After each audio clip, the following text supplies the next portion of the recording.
Hi, I'm Bob. Welcome to Bob's Gulch. Okay, today I'm going to be going over one of my projects that I've been working on, and that's finishing the garage. As with most people, the garage is kind of just one of those things that you always want to get done up nice. You want to have everything all nice and professional looking, or man cave looking, or all dolled up and everything. The only problem is you either never have the time or the money or the ambition. And the ambition is the problem that probably stops most of us anyway, because the garage it's not used for parking cars or working in, it's used as a storage shed. That's the case with mine. It's just been a wreck we've been in the house for 14 years, and it's just been a wreck the whole time because that's where everything ends up. And so my project has been to clean it up and finish it up, and this video will just be basically part one, which is getting started. And so we'll try to document it as we go and add to it when I get it, more stuff done. But for right now, I'm kind of happy with the progress I've made. I was going to have a lot more video at the beginning, but my hard drive crashed and I lost a lot of the footage. So some of it I'll just be showing what I did instead of having the video of it. But I do have some new footage that didn't get lost, so that'll help. But anyway, we're just for a little bit of background, we've been in the house for 14 years. All that was done on the garage by the builders was just the drywall around the living area part of, the wall that went up against the house, which was the minimum required. And so the rest of it was all 2x4, the stud, and no insulation and stuff. So we're gonna kind of go over what I was able to get done, and some of the things that I learned along the way. And I got a lot of ideas off of YouTube videos, so if I can help somebody get more ideas, then great. If not, well, enjoy it anyway. Learn from my mistakes. So, well, we'll get started and I'll show you a couple of things that I've got done. Okay, for starters, I built a shelf. And sorry the gantry's in the way, but I built a shelf to hold some of the storage that we did want to get to. And I basically just used a 2x4 frame, and then I ended up drywalling it and just put it up against the wall. And I supported it because it's 14 foot, so I supported it on one of the trusses down through there with that chain, and that gives it pretty good lift on it, so we don't have so much of I'm not worried about it bowing down the road, and I'm not putting a lot of weight up there, but I did want to have enough support that I didn't have any problems down the road.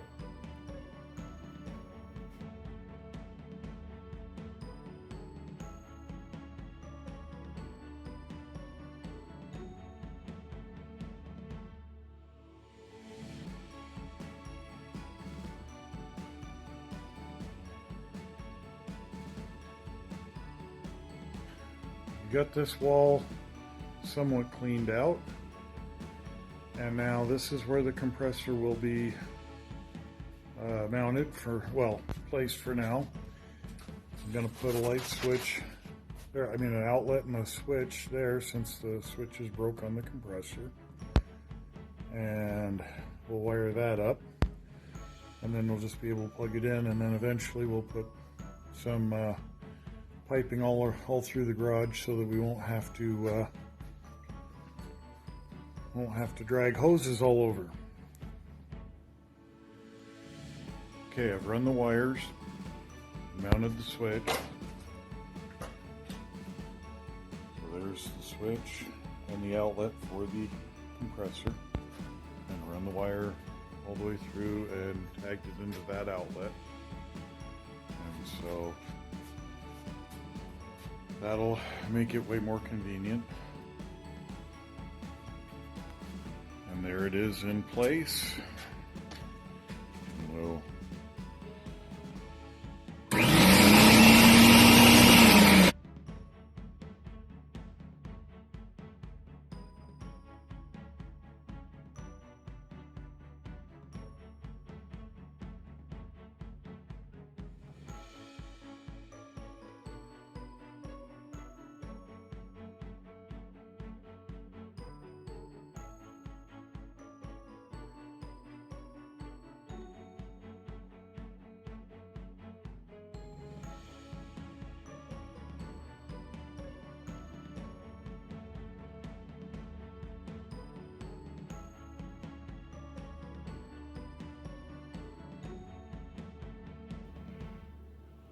Okay, I have the drywall up all the way around. This is the last wall I have to tape and mud. And I just spent the day cleaning up. I got the compressor plug in and ready to go. See, since the switch is broke on the compressor, I wired that outlet up so it'll start and stop it without having to move it. And I got all my drywall up now. Everything's moved over. Yes, that's still a mess, but it's a lot less of a mess. So I'll start on this wall, get it all mudded, and work my way around. And then I'll go back over and start working my way back over to the single side. And then it's always more of a hassle to have to move everything out of the way. So I end up moving everything over to this side. And there's my gantry. I put it over there in front of the shelf. And I still have all the other leftover wood from other projects, but we can still get the car in this side, so the wife is happy. Okay, we're out here this morning. It's nice and chilly, 25 degrees outside. So you may hear my heater working in the background.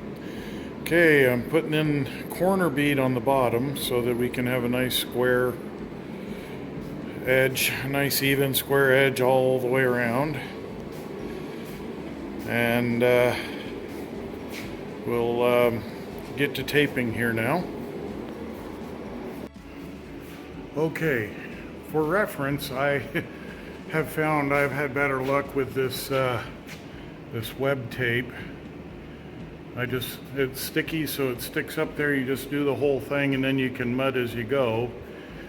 And I've got most of it done, but somebody had a video of how you use this, and I'd never been shown how you use regular paper tape. So I'm going to do this corner. We'll try it and we'll see how well it comes out, but basically I've never been shown, so maybe somebody else hasn't. Anyway, you mud it with a light coat of mud all the way down, and then you take your tape and you since we're doing a corner here, you fold it and you put it in the corner over the wet mud.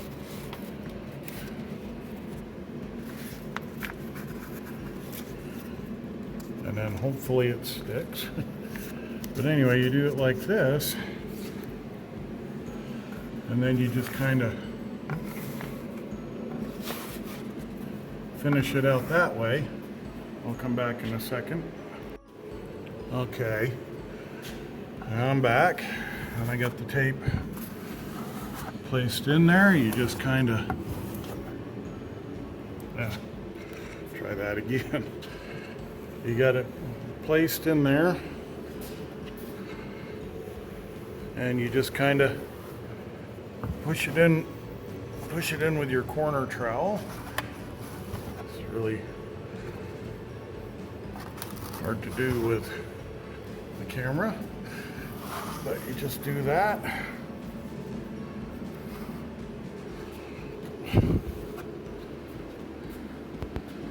But you put it in there like that, and then you let it dry. And apparently that works a lot better and a lot less trouble.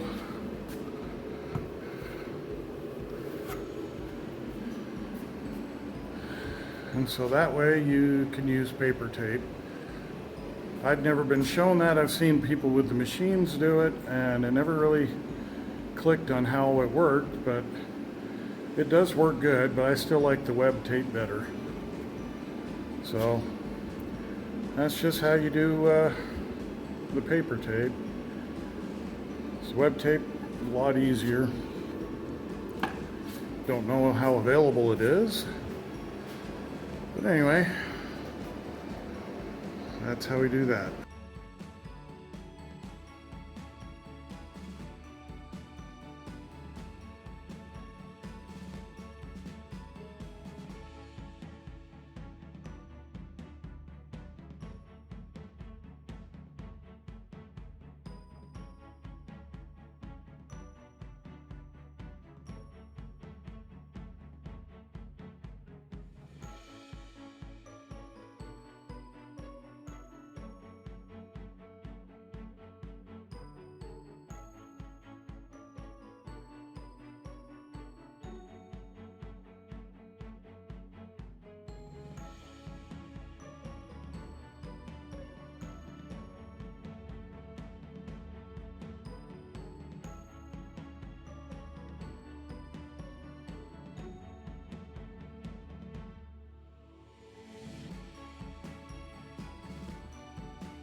Okay, we got the first coat of mud up.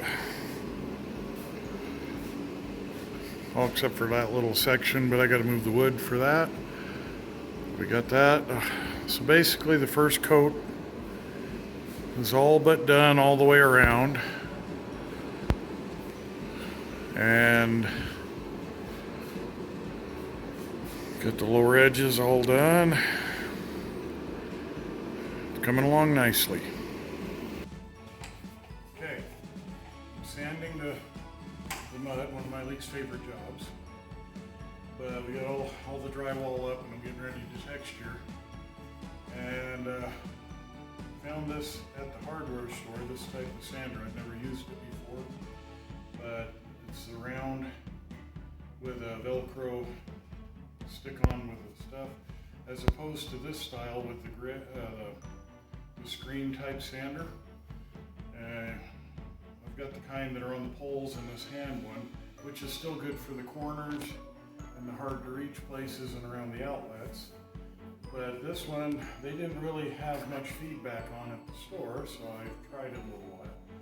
And it actually is, it's not any easier, but it is faster because you got way wider surface and it does go a lot quicker on knocking down the wide spots.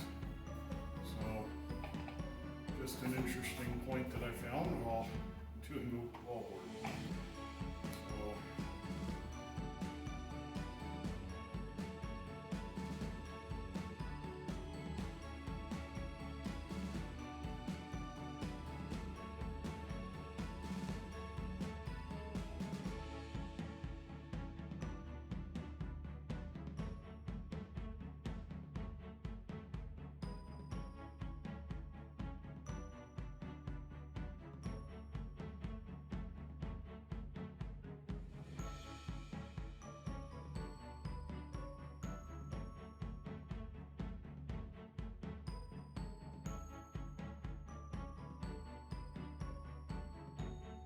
how I've learned to do skip trowel.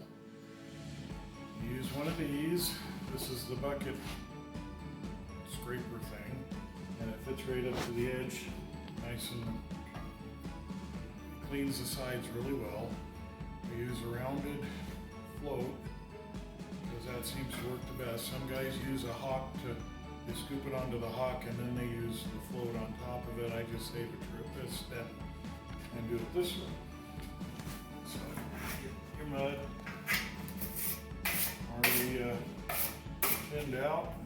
Just come up and just put it on and round. You don't have to do 100% coverage, but I do pretty much close to that. You get it on there, and then just kind of do it with the flat side of the float. If it gets on a little thick, you can kind of smooth it out, but then you just kind of float it, and it gives a nice little frosting look to it. And if you don't like it, you just keep doing it till you do. You just got to be careful when the edge will grab and it'll leave a nice big long line. So you kind of go over that again. If you go all the way out to the edge, then the line will be out there and you're going to eventually cover that up again anyway. And you just kind of float it over, kind of go different directions so that it's all randomized. And that's a real easy way to do texture on drywall. You don't have to be as perfect on your initial mudding that way either. So that's just one of the, then you can kind of clean up around the edges with the thing. But that's the easy way to do some people call it a Santa Fe, some people call it skip trowel, some people call it whatever, but that's the way I do it. This trowel works really good with the rounded edges. And like I said, some guys use the hawk and then you scrape it off on there, but that works just fine.